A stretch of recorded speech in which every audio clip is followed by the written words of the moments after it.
Hello अस्सलाम वालेकुम, good evening, welcome two रंगन भरी शाम विद मी किरण मीर। कहिड़ा हाल आहिनि तव्हांजा? ठीकु आहियो? ख़ैरियत सां आहियो? मूंखे उमेद आहे त तव्हां सभु ख़ैरियत सां हूंदा। ऐं अॼु असां जेको आहे इंटरनेशनल वुमेंस डे सेलिब्रेट करे रहिया आहियूं, औरतुनि जो आलमी ॾींहुं सेलिब्रेट करे रहिया आहियूं। अक्सर माण्हुनि जो चवणु हूंदो आहे त औरत हिकु हसीन धोखो आहे, पर मां चवंदी आहियां औरत हिकु ख़ूबसूरत अहसासु आहे। जेकॾहिं तव्हां औरत खे सम्झो त औरत खे ख़ूबसूरत बणाईंदो आहे उनखे पंहिंजा माउ पीउ, उन जा भाइर ऐं उनजो हस्बैंड। ज़ाहिर आहे जॾहिं हिकिड़ी छोकिरी दुनिया में अचे थी, जनम वठे थी, जीअं मर्द दुनिया में अचे थो, पंहिंजी ख़्वाहिशात रखे थो, उन जी ख़्वाहिशात जे मुताबिक़ उनखे ज़िंदगी में अॻिते वधण जा मौक़ा मिलंदा आहिनि। इन ई तरह सां औरत जॾहिं जनम वठे थी त उहो हिकिड़ो ख़ूबसूरत अहसासु हूंदो आहे माउ पीउ जे लाइ, हिकिड़ी नेमत घर में ईंदी आहे।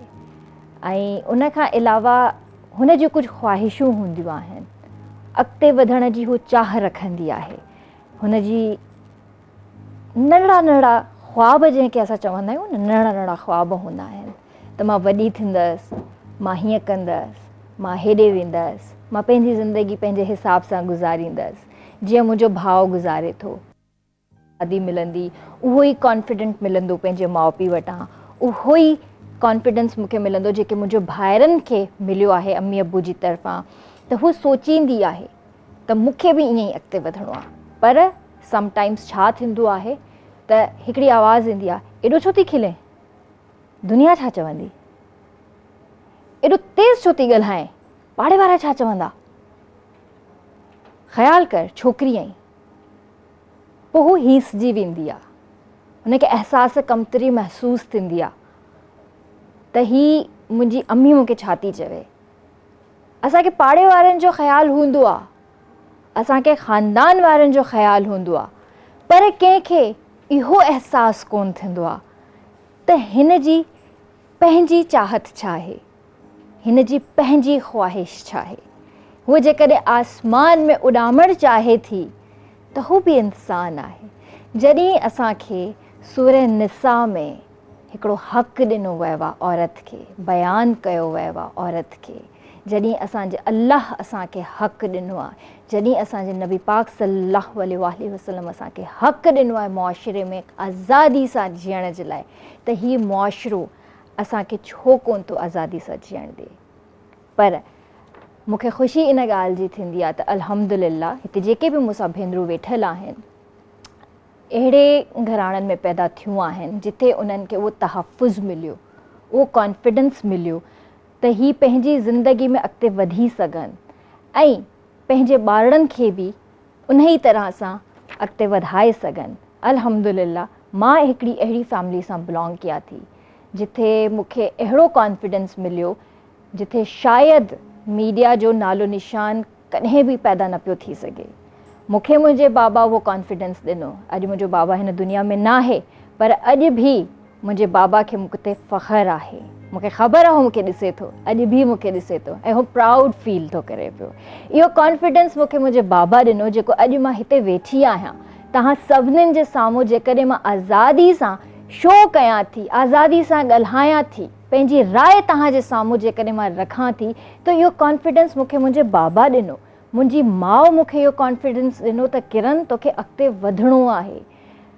उन खां पोइ जॾहिं मुंहिंजी शादी थी त इहो कॉन्फिडेंस मूंखे मुंहिंजे हस्बैंड ॾिनो ऐं उन्हनि मुंहिंजो अॼु ॾींहं ताईं अल्हम्दुलिल्लाह साथ ॾिनो आहे। मुंहिंजे हर फ़ैसिले में मूंसां गॾु हूंदा आहिनि, पहिरें मुंहिंजी ॻाल्हि रखंदा आहिनि, उन खां पोइ हो पंहिंजी हिकिड़ी राय ज़रूरु ॾींदा आहिनि। अगरि मां किथे ग़लति हूंदी आहियां मूंखे करेक्ट ज़रूरु कंदा आहिनि, पर मुंहिंजो हौसलो वधाईंदा आहिनि। अॼु सुबुह जो जॾहिं मां पंहिंजो मोबाइल ऑन कयो, मूंखे मेमोरी पंहिंजे बाबा जी 4 साल पुराणी हिकिड़ी फेसबुक ते मेमोरी आई। विमेंस डे जे हवाले सां हिकिड़ी पोइट्री मुंहिंजे बाबा मुंहिंजे लाइ लिखी हुई ऐं उहा अहिड़ी पोइट्री आहे जेकॾहिं हींअर जेकॾहिं मां चवंदसि त मुंहिंजा लफ़्ज़ मुंहिंजो साथ न ॾींदा, पर मां सुबुह ॾाढो रुनसि यादि करे पंहिंजे बाबा खे। त इहो कॉन्फिडेंस हर छोकिरी खे खपंदो आहे।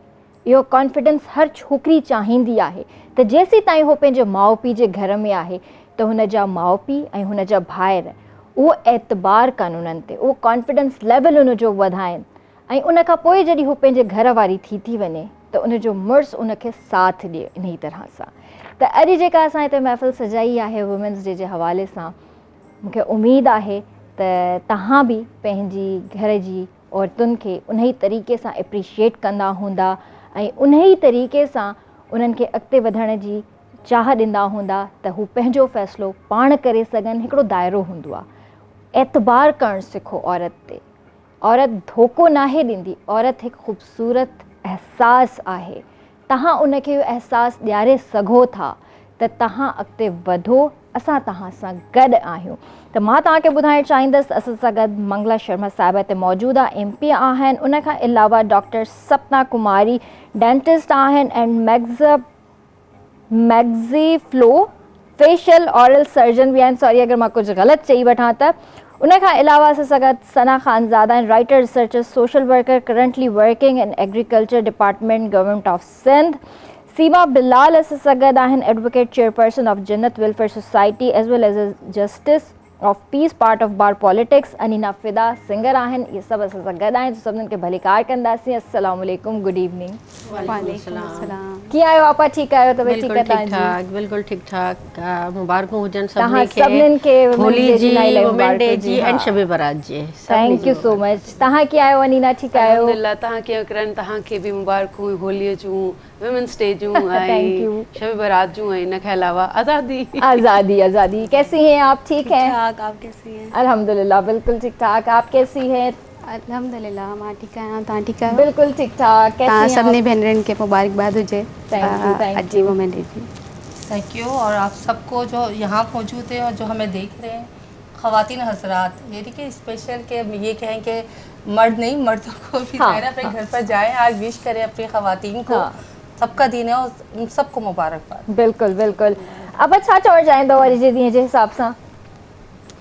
अॼु जो ॾींहुं जेको आहे मां सम्झंदी आहियां की असांखे पोइ हिते ॾिसी जेके असांजे चैलेंजिस आहिनि, जहा परेशानियूं आहिनि, उन्हनि खे यादि करण जो टाइम आहे की असां हुन मां केतिरी शयूं अचीव कयूं आहिनि, लेकिन स्ट्रगल अञा परे आहे। जर्नी असांजी लॉन्ग आहे। ये ॾिसूं था कि अगर पाकिस्तान के हवाले से असां ॾिसूं तो काफ़ी कुछ कम शुरू थियो आहे। ये भी ना है कि तमाम घणो सब कुछ ख़राब आहे, सुठो भी शइ आहे। ॿिए मुल्कनि जे हुनमें भी ॾिसो तो पाकिस्तान जी औरत जेकॾहिं एतिरी एम्पावर न हुजे हा, एतिरी कॉन्फिडेंट न हुजे हा, तो वज़ीर आज़म न हुजे हा।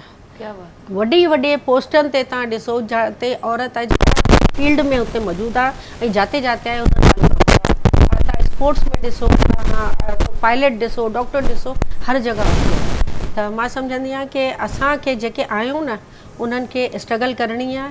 हिकिड़ी शइ ज़हन में रखी कि कामयाबी जो को शॉर्टकट न आहे।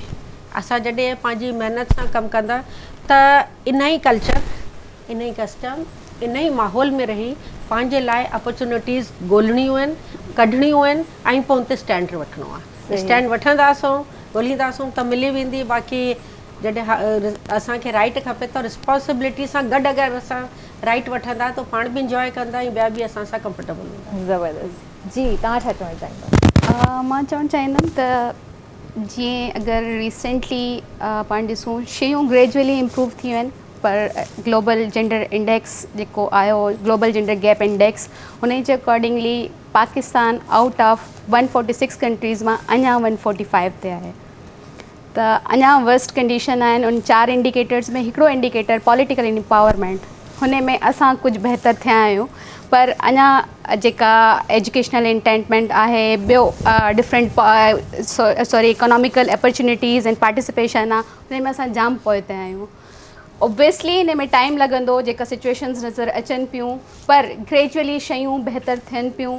ओबियसली हुन में असां फीमेल्स खे त रोल प्ले करिणो ई आहे, ऐं जेका स्पेशली उहा औरतूं जंहिंखे अपॉर्चुनिटी मिली आहे हुननि परफॉर्म करे अॻिते आयूं आहिनि, पर हुननि खे अञा ॿियनि जेका पोइते पयल असां जूं ख़वातीन आहिनि, ख़ासि तौर ते जेका रूरल एरिया में दही असां जूं हाराणियूं औरतूं आहिनि, हुननि जे लाइ असांखे अॻिते उन्हनि जो हथु पकड़ी उन्हनि खे अॻिते आणो पवंदो।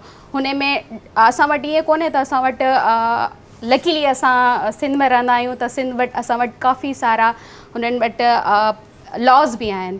जीअं अगरि को ख़ातून कंहिं किथे बि कमु करे थी उन ते को हरासमेंट थिए पई त वर्क प्लेस हरासमेंट असां वटि लॉ मौजूदु आहे। रिसेंटली लेबर डिपार्टमेंट वटि हिकिड़ो एक्ट पास थियो आहे। उन एक्ट जे अकॉर्डिंगली जेका होम बेस्ड वर्कर औरतूं आहिनि हुननि जी रजिस्ट्रेशन थी सघे थी। इन्हनि खे सोशल प्रोटेक्शन ऐं हेल्थ बेनिफिट्स ऐं डिफरेंट ॿिया बि बेनिफिट्स उहा गवर्नमेंट ऑफ सिंध जी रेस्पॉन्सिबिलिटी आहे। ऐं हिकिड़ो ॿियो एक्ट रिसेंटली पास थियो आहे पर अञा उन जी ROBs ठहनि पियूं, जीअं सिंध वूमेन एग्रीकल्चर एक्ट। त चवण जो मक़सदु आहे त हिकिड़ी त उन्हनि ताईं माण्हुनि ताईं उन्हनि खे ख़ासि तौर ते मां उहो ई चवंदमि त शायदि जेका अर्बन एरियाज़ में वेठियूं आहिनि उन्हनि खे सोशल मीडिया जो दौर आहे, आगाही हूंदी आहे, पर जेका असांजी इंटीरियर जी ख़वातीन रूरल औरतूं आहिनि उहा एतिरी उन्हनि खे हिन शयुनि जी रसाई कोन्हे, इन्हनि खे अवेयरनेस कोन्हे। पोइ हुन में जेको परफॉर्म करे सघनि थियूं असां जहिड़ियूं जेका पढ़ियल लिखियल औरतूं आहिनि डिफरेंट शोबनि में किरदारु अदा कनि पियूं उहा परफॉर्म करे सघनि थियूं। गॾोगॾु मर्द जो तमामु घणो अहम रोल आहे। अगरि ॾिसो अगरि घर ते जीअं तव्हां बि चयो त तव्हांजी फैमिली तव्हांखे सपोर्ट कई त ईअं बिल्कुलु मुंहिंजे जेका मां जंहिं फील्ड में आहियां मूंखे बि असां चयो त इहो आहे ई कोन्हे तसवुर त डेवलपमेंट सेक्टर आहे पब्लिक सेक्टर। मां पहिरें मुंहिंजो NGO सेक्टर जो रहियो त हुन में को फीमेल हिते अॻिते वधे त उहा मां पंहिंजी फैमिली जी फर्स्ट फीमेल आहियां। पर शायदि मुंहिंजे करे ॿियुनि जेका अॼु आहिनि असां वटि यूनिवर्सिटी जो कॉन्सेप्ट कोन हो त उन्हनि जी एजुकेशन हाणे इनरोलमेंट थिए पई यूनिवर्सिटीज़ में हायर एजुकेशन जे लाइ जेको ॿाहिरि वञनि पियूं डिफरेंट जेको प्रोविंसिस आहिनि नेशनली उहा वञनि पियूं इनरोलमेंट थिए पई उन्हनि जी एजुकेशन हायर एजुकेशन वठनि पियूं। पर गॾोगॾु जेका वर्किंग वूमेन आहे हुनखे उन्हनि जो स्टाफ सपोर्ट न कंदो, हुननि सां गॾु जेका कमु कंदड़ मेल आहिनि उहा सपोर्ट न कंदा। शायदि पोइ वरी औरतूं उहा जीअं असां अज़्यूम कयूं पिया त अॻिते वधंदियूं, असां औरतूं आहियूं त असां बि शायदि खोड़ सारा इशूज़ खोड़ सारा मसाइल ॾिठा हूंदा ज़िंदगी में ऐं इहो ज़ाहिर हर्डल्स ईंदा बि रहंदा आहिनि। पर अगरि मां इतनी सॉरी मुंहिंजी ॻाल्हि थोरी लंबी थिए पई पर इहो आहे त मां ॾिठो आहे त जिते अगरि को बॉस तव्हांजी औरत हूंदी आहे त उहा अञा तव्हांजे लाइ सवलाई पैदा कंदी आहे ऐं मर्द हूंदा आहिनि त हुते डिफ़िकल्टीज़ जाम ईंदा आहिनि। उहा तव्हांजी उन्हनि खे वैल्यूज़ खे तव्हांजी ॻाल्हियुनि खे या तव्हांजी सां गॾु जेका बि इशूज़ आहिनि उन्हनि खे अंडरस्टैंड न कंदा आहिनि एज़ कम्पेयर टू जेका फीमेल तव्हांजी बॉस आहे या फीमेल तव्हांजी हायर अथॉरिटीज़ में आहिनि। इहो आहे त जेको मर्द आहिनि मर्द अहम रोल प्ले करे सघनि था ऐं अलहमदुलिल्लाह मां त लकी आहियां त जेको करंटली मां गवर्नमेंट ऑफ सिंध सां कमु कयां पई माण्हुनि वटि हिकिड़ो कॉन्सेप्ट आहे त मर्द जेको आहे गवर्नमेंट जा अहिड़ा हूंदा आहिनि वेड़ा हूंदा आहिनि डिफरेंट शयूं मतिलबु गवर्नमेंट जे लाइ स्पेशली जेको हिकिड़ो इमेज ठहियलु आहे ईअं असल में कोन्हे। मां लकी आहियां त जेको असांजो सेक्रेटरी साहब आहिनि काफ़ी सपोर्टिव आहिनि, असांजो जेको प्रोजेक्ट डायरेक्टर आहिनि स्पेशली हमेशह स्पेस ॾींदा आहिनि ऐं हुननि जे करे अहिड़ी चैलेंजिंग एक्टिविटी हुई जंहिंमें असां दही औरतुनि खे किचन गार्डन जी किट आहे उहा असां तक़रीबन 15,100 असां वटि असां किट्स ॾिनियूं आहिनि। हुन में मोस्टली 96% असां वटि औरतुनि जी पार्टिसिपेशन आहे। ईअं ई वाटर कोर्स आहे या ॿियूं जेका हाई एफिशिएंसी ड्रिप इरिगेशन जूं आहिनि या लेज़र इक्विपमेंट्स एग्रीकल्चर इक्विपमेंट्स असां प्रोवाइड कंदा आहियूं त असां हमेशह इनकरेज कंदा आहियूं त अगरि औरतूं अॻिते अचनि औरतूं परफॉर्म कनि त इहो मां अॼु जे ॾींहं जे लाइ इहे चवणु चाहींदमि त जेको आहे इहो हर साल मल्हायो वेंदो आहे पर हिन में मर्द जेको आहे अहम रोल प्ले करे सघनि था जेका औरतुनि जी इन जे लाइ किरदार जे लाइ या औरतुनि जी कामयाबी जे लाइ। ज़बरदस्त जी आप क्या कहना चाहेंगी? माशाल्लाह बड़ी तफसील से इन्होंने इसको डिस्कस किया। अच्छा पहले तो मैं अपनी एक नज़म से औरत के स्टार्ट करूँगी। औरत पर एक नज़म है।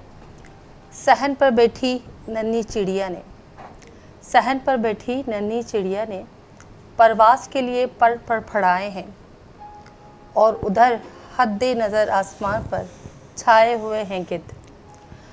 मसला ये कि जब हम औरतों के ख़वातीन के इशू की बात करते हैं तो अनफॉर्चुनेटली जो हमें मर्द हजरात वो दिखते हैं वो औरतों को दिखते हैं जो बाहर काम करने वाली हैं, मुलाजमा हैं या रोड पर मिलती हैं। असल में औरतों के हुकूक की बात होती है तो वो औरतें जो आपकी माँ है, बहन है, बेटी है, ये सब औरतों की यानी कि अगर आप आलमी दिन मना रहे हैं तो आपके घर से हटकर कोई एक आलमी दिन नहीं मना रहे, आपके घर से इसकी शुरुआत होती है। और एक बात हमेशा ध्यान में रखना चाहिए कि हम मसावी हुकूक मांगते हैं, जहाँ जैसे हमें कहा जाता है सो हम NGO से बिलोंग करते हैं या हम औरतों के राइट्स के लिए, ह्यूमन प्रोटेक्शंस के लिए बात करते हैं, तो हम इम्तियाजी हुकूक की बात करते हैं, हम मसावी हुकूक की बात करते हैं। जो हुकूक आपको हासिल है वही हमें हासिल है, इम्तियाजी या इजाफी हुकूक की कहीं बात नहीं होती। हम ये नहीं चाहते कि हमें आपसे ज़्यादा मर्दों से ज़्यादा इजाफी। देखिए औरत तो वो चीज़ है जिसके लिए सरकार दो आलम खुद खड़े हो जाया करते हैं। हमारे यानी कि जब हज़रत फातिमा या हज़रत खतीजा या उनकी कोई ख़वातीन आती थी तो सरकार आलम उनके एहतराम के लिए खड़े हो जाते। तो अब यहाँ तो हम अपने आप को प्राउड फील करते हैं ना कि हमारा तो इम्तियाज़, हमारा एक इजाफी हमारा हक़ दिया गया जो नबूवत से मिला हमें। फिर उसके बाद हमारी लाइबिलिटीज़ भी आ जाती हैं, फिर आपकी ज़िम्मेदारियाँ भी आ जाती हैं। आपकी ज़िम्मेदारियाँ ये हैं कि जब कोई ख़ातून अगर ये चाहे, बाज़ दफ़ा अगर आप पिछले अदवार में चले जाएं तो एक बहुत बड़ा रूटीन वर्क चलता था कि अगर घर की ख़वातीन या बहुएं काम सही नहीं करती तो सिलेंडर फट जाया करते थे या फिर तेज़ाब डाल दिया जाता था। अल्हम्दुलिल्लाह कि अब इस माशरे में इतनी तो तमीज़ आई है कि इन चीज़ों पर काबू पाया गया है। मज़ीद ये कि देखिए न्यू एरा न्यू कंपटीशंस, अगर नया दौर शुरू हुआ है तो नई तरजीहात आएंगे, नई प्रायोरिटीज़ आएंगे। हमारी ख़वातीन को वो तमाम सहूलतें प्रोवाइड करना हुकूमत के साथ साथ हमारे घर के मर्दों की भी जिम्मेदारियाँ और है, वो करते हैं, ऐसा नहीं है कि नहीं करते। अगर ये इतने सारे कॉन्फिडेंट लेडीज़ इंक्लूडिंग मी अगर यहाँ बैठे हुए हैं तो अपने बाप, वालिद, बहन, भाई और अपने बच्चों की तवज्जो से यहाँ पर बैठे हुए। तो बात ये होती है कि जिन अभी मेरी दोस्त ने ये बात करी कि हमारे बहुत से लॉ आ चुके, लेकिन अनफॉर्चुनेटली यही बात वहाँ तक पहुँचती है कि क्या उनको मालूम है? दो चीज़ें आती है, एक तो बेखबरी में मारे जाती हैं ख़वातीन, एक जानबूझकर, एक बहुत ज़्यादा जब उन्हें लॉ पता चल जाता है, चीज़ें पता चल जाती है और जब वो माशरे में अपने आकर उसको मुताबिकत करती है तो वो उनको राइट्स नहीं मिल रहे होते, तब उनको बोला जाता है तो वो बागी खिलाती हैं कि ये अपनी सोसाइटी से बगावत करें। लेकिन ये राइट जो है उनको कॉन्स्टिट्यूशन भी प्रोवाइड कर रहा है। छोटी सी बात है, अगर आप एक वरासत के हुकूक के लिए अगर आप अपने भाई से कहें कि इसमें मेरा भी राइट है, तो आप ये देखेंगे आप दुनिया जहाँ की सबसे बदलिहाज वो बन जाती हैं खातून में। आपको ये कहा जाएगा कि नहीं ख़वातीन को हुकूक नहीं है। इवन ये कि जब मेंटेनेंस के लिए हम जाते हैं और उसके लिए दुराने यानी कि इंटैक्ट हो, जब निकाह भी हो, अगर खातून ये कहे कि भाई मेरा ख़र्चा बांधो तो ये ऐसा समझा जाता है कि कोई खलाई मखलूक या कोई खलाई बात हो रही है, जबकि ये राइट्स मौजूद हैं। और ख़वातीन अगर उनको खुला हो जाती है या तलाक ले लेती हैं तो वो अपने शौहर के ही घर में बैठकर इद्दत के दौरान जो है वो ख़र्चा लेती है। लेकिन हमारे यहाँ हमारे लॉ की इम्प्लीमेंटेशन इतनी वीक है कि होता ये कि बेचारियों को 2-2, 3-3 साल बाद भी आकर अपने कोर्ट से ही लेना पड़ता है उनको कोई भी, यानी कि जबकि कुरान इस तरह से बोलता है कि आप ऐसे तरीके से इनको आज़ाद करो, लेकिन यहाँ पर ये चीज़ें नहीं हैं। तो बात ये कि ज़रूरत इस बात की है कि अगर जो लॉ आ चुके हैं उन तक उनकी रसाई भी हो, उनको मालूमात की फराहमी भी हो कि उनको पता होना चाहिए कि उनके क्या क्या राइट्स हैं और उनको कहाँ कहाँ ये राइट्स अपने अवेल कर सकती हैं। तो ये सारी चीज़ें, और माशाल्लाह आपका मीडिया इस पर काम भी कर रहा है बहुत अच्छा। आपने भी शुरू में बड़ा अच्छा बोला कि इस तरह से, तो उम्मीद करते हैं कि हर सतह से इनके लिए आवाज़ बुलंद की जाएगी और ये अपने हुकूक हासिल करेंगे इंशाल्लाह। जी मैम, क्या कहना चाहेंगे? फर्स्ट ऑफ ऑल मैं सबको हैप्पी इंटरनेशनल वुमेंस डे कहूँगी, हर ख़वातीन को जो अभी यहाँ पे बैठी हुई हैं और अपने घरों में हमें देख रही हैं। मेनली वुमेंस इंटरनेशनल डे इसलिए मनाया जाता है कि वुमेंस अपने राइट के लिए खड़ी रहें। इसमें कोई डिफरेंस नहीं है कि वो मर्द से ज़्यादा हैं या मर्द से कम हैं, लेकिन पहले ऐसे एरा में होता था कि वुमेंस को इतनी अवेयरनेस नहीं थी, इतने राइट्स नहीं दिए जाते थे। तो 1911 में वुमेंस अपने राइट्स के लिए खड़ी हुई थी। फिर उसके बाद लोगों ने उस पर रुझान दिया कि yes womens are also important. जैसे हर एक बच्चा, मर्द, बूढ़ा, हर इंसान इम्पॉर्टेंट है, हर इंसान की वैल्यू है, इस तरह से वुमेन की भी इम्पॉर्टेंट है। अगर एक औरत है तो वो घर में भी उसकी एक ज़िम्मेदारियाँ हो जाती हैं। जैसे अगर वो एक माँ है तो उसको बच्चों को भी देखना है, लेकिन अगर उसने पढ़ाई की है तो उसमें बहुत हिंड्रेंस आ जाती है। उसे एक बैलेंस रखना पड़ता है, घर के भी चीज़ें देखनी होती है और बाहर की चीज़ें भी देखनी होती हैं। तो इसमें जो मेजर रोल है वो एक तो सिस्टम का है कि वो जो औरतें हैं उनको अवेयरनेस दें, उनकी एजुकेशन पे फोकस करें। जैसे इंटीरियर सिंध में हम देखेंगे कि वहाँ पे वुमेन्स को बाहर नहीं निकाला जाता, बच्चों लड़कियों को बाहर नहीं निकाला जाता। क्यों? वहाँ पे सिक्योरिटी नहीं है। Security is the main issues, जिसकी वजह से वो जो घर वाले हैं वो अपनी बेटियों को बाहर नहीं निकालते। जब उनके माइंड में एक कंफर्ट होगा कि हाँ हम अपनी बेटियों को बाहर निकाल के पढ़ा सकते हैं, they are safe, then why not, क्यों कोई अपनी बेटियों को नहीं पढ़ाएगा। काफ़ी ऐसे गरीब लोग हैं, उनकी विश होगी, ऐसा नहीं कि उनकी विश नहीं होगी या वो नहीं चाहेंगे। तो इसमें तो मैं गवर्नमेंट को रिक्वेस्ट करूँगी कि वो जो इंटीरियर सिंध में और फीमेल्स हैं उनकी एजुकेशन पे फोकस करें, और जो हमारी एजुकेटेड फीमेल्स ऑलरेडी जो एक पोस्ट पे हैं, कहीं ना कोई डॉक्टर होगा, कोई इंजीनियर होगा, जैसे यहाँ पे अलग अलग फील्ड के लोग हमारे पास हैं, तो they should support each other. अक्सर ऐसा होता है कि वुमेन ही वुमेन से जेलस हो रही होती हैं, मतलब औरतों में भी काफ़ी जेलसी होती है। तो हमें एक दूसरे को साथ लेके चलना चाहिए, चाहे वो गरीब हो, अमीर हो, पॉलिटिकल उससे बिलोंग करती हैं। और जैसे इन्होंने बहुत अच्छी बात की है कि मर्द का भी एक रोल होता है, नो डाउट। हम जहाँ भी अभी स्टैंड करती हैं उसमें हमारे वालिदैन का बहुत बड़ा रोल है, उनका एक ट्रस्ट है, तो हमें उन ट्रस्ट को मेंटेन करते हुए हर चीज़ लेके चलनी है।